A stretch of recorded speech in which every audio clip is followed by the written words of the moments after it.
A particle of mass m is at rest at the origin at time t is equal to 0.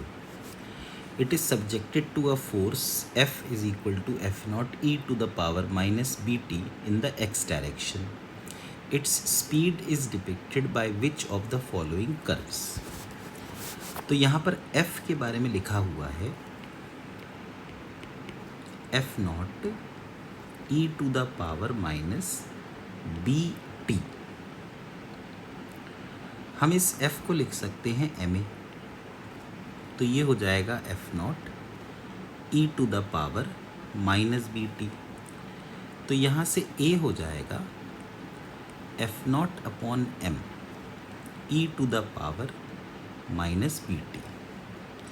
फिर हम इस a को लिख सकते हैं dv अपॉन dt और ये इक्वल टू होगा F naught upon m e to the power minus bt.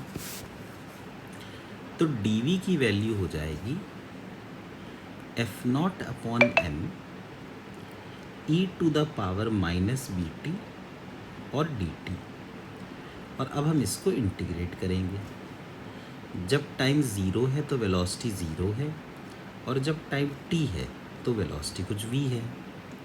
तो यहाँ से v आएगा F naught अपॉन m और साथ में नीचे एक आ जाएगा b और माइनस v और e to the power minus bt. कहाँ से कहाँ तक? ज़ीरो से लेकर t तक. तो v बन जाएगा minus F naught upon m into b e to the power minus bt minus 1. तो अगर हम इस माइनस को अंदर ले जाएं तो v बनेगा F naught upon m into b और 1 minus e to the power minus bt. तो ये वेलोसिटी वर्सेस टाइम का इक्वेशन आया.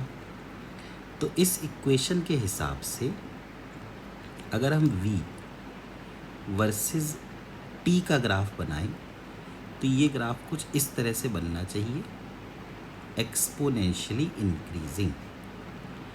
और जब टाइम की वैल्यू इन्फिनिटी हो जाएगी तो ये मैक्सिमम वैल्यू हो जाएगी F naught upon m b.